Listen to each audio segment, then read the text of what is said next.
Hello, it's Dr. Scott back again to talk about another topic in raising your puppy right, and that topic is nutrition and feeding. There are around 1,800 different brands of dog and cat foods out there, so sometimes it's very challenging to figure out which food to pick for your growing puppy and your dog. We generally recommend picking a premium brand of a puppy food, such as Eukanuba, Science Diet, Royal Canin, Purina, IAMS are just to name a few. There are a lot of really good pet foods out there. The ones I mentioned are ones that I'm most familiar with. Doesn't mean that there aren't other foods that are very good.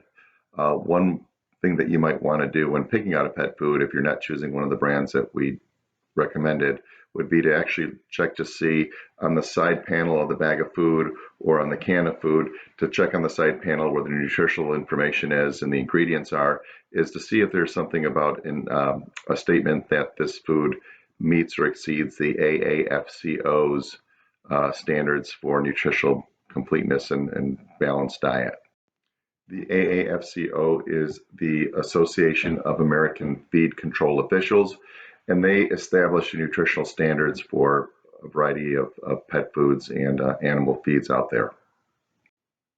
We'd like to see you feed your puppy a puppy formulated diet. Again, that would be a diet for the life stage of a puppy and a growing dog up to about 8 to 10 months of age. Then after which switch to an adult maintenance type of food, typically the same brand to continue with after that age.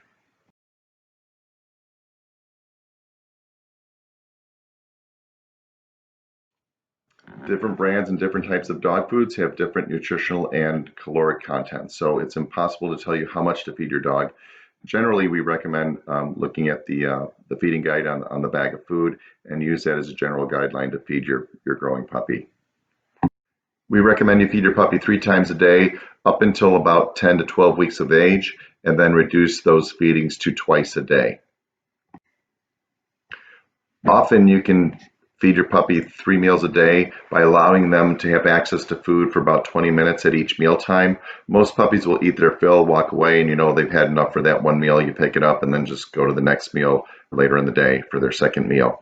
There are some breeds, however, Beagles and Labrador Retrievers come to mind, sometimes Golden Retrievers, that just don't seem to have a satiety center that works, meaning that they just don't know when they're full and they seem to have a bottomless pit and will eat and eat and eat into oblivion. For those dogs, or if you have a puppy that just seems to want to eat and eat and doesn't seem to have an off switch, then we recommend that you go ahead and use the feeding recommendations on the bag of food, as opposed to letting them eat all they want within 20 minutes.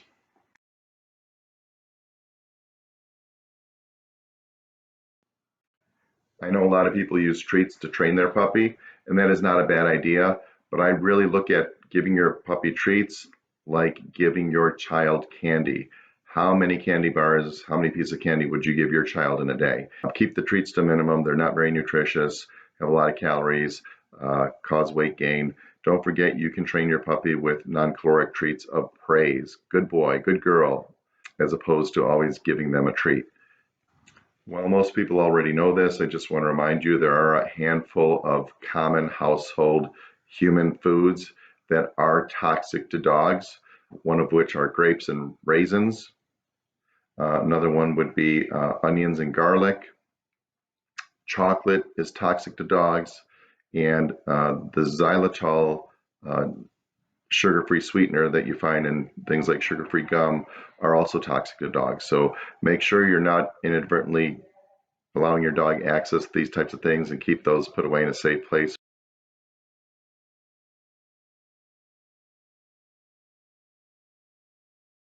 If you got yourself a puppy that's a large breed, meaning that it's a puppy that's going to grow to be a large dog, uh, Labrador, Shepherd, Rottweiler, Collie, um, Setter, any of those large breeds are potentially prone to a condition called hip dysplasia.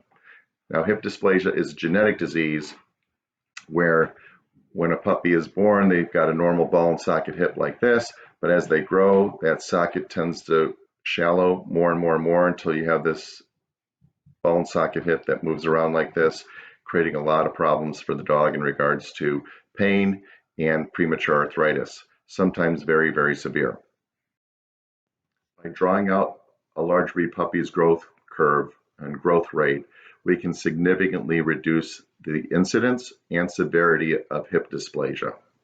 So for that reason, they've created a large breed puppy food made for dogs that are destined to be large dogs as they grow. The large breed puppy food is a little change in its nutritional content to, I guess the best way to put it is to stretch out that growth phase a little bit more, so as not to let these guys grow up overnight. So if you have a large breed of dog, please make sure you get a large breed puppy formula food. There is a lot more detailed information about feeding and nutrition for puppies in our puppy information pages. If you've not received those, please let us know. We'll get a copy out to you either electronically or in person.